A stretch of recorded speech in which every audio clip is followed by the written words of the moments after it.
think the writing process for this record was different in the sense that we had shed the idea of a conceptual album, a concept album, kind of opened the floodgates for more of a free-form, free-spirited music, where we had no boundaries and any idea, any riff could come to fruition and grow into a song of itself and really have no boundaries.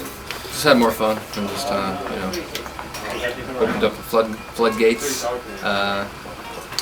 Creatively, it was a breath of fresh air to not be confined to a structured concept. And because the last album kind of emotionally heavy, and we played it for like 2 years, and we just sort of, the new record's sort of a knee-jerk reaction to that, and not that because we love Crack the Sky, we love that record and everything that it was about, but we got a little tired of it, to be honest, and wanted to do something new, you know. So was it a we case sort of reinvented ourselves, but as far as art inspiring the music, I mean, I think the music is art, so it's the same thing, and they both inspire each other.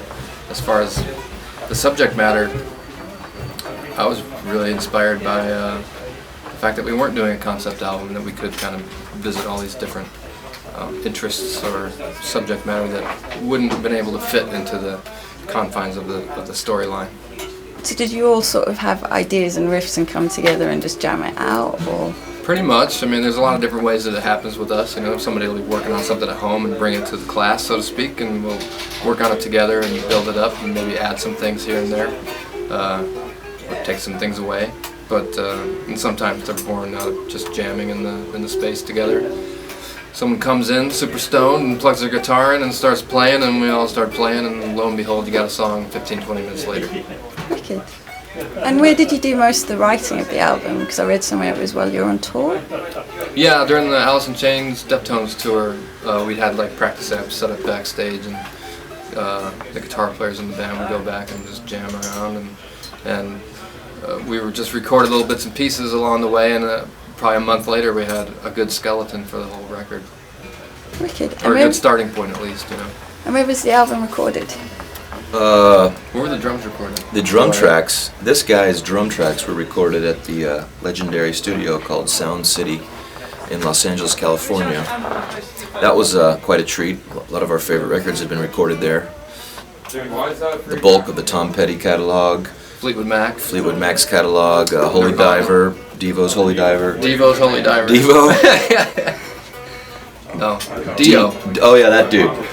Dio was in Devo, right? Yeah, sure. No? Totally. Yeah. Oh, I'm sorry. I had my fax machine confused. You did have a fax machine mixed up. Yeah, Nirvana. Nirvana's. I've talked a lot today. Hey, never mind. Yeah. A bunch of great records were recorded there, and Brahm was really excited to go to this They haven't room. changed this drum room since the late 60s. Yeah. Charles Manson recorded an acoustic album there. Really? He did.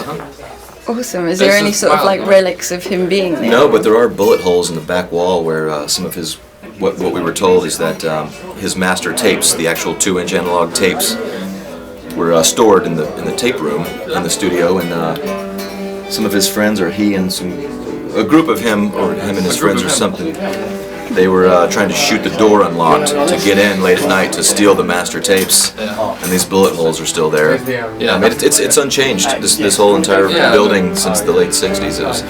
It was kind of neat to be inside there. Yeah, the woman was like, I said I was going to change the floors in here years ago, and Tom Petty said he was going to kill me if I did that. He told me he was going to put a bullet in my head. Imagine Tom Petty, you're going to know. put a bullet in your head. He's a hard ass. He don't take no shit. You're going to change the floors in here? Are you kidding me? It's going to change the whole drum sound. I don't think so, lady. Wicked. Yeah, and then the rest. That was we did a week of drum tracks Yeah. at Sound City in Los Angeles. We recorded 15 drum tracks. Yeah. We wrote a lot of stuff on the fly. I mean, it was pretty much the most unprepared we've ever gone into record an album, which was totally fine. It worked out wonderfully. We had an upcoming tour, and we had the songs kind of worked out. We had a number of them worked out all the way, but there was like, I don't know, 5, 6, or 7 of them that had some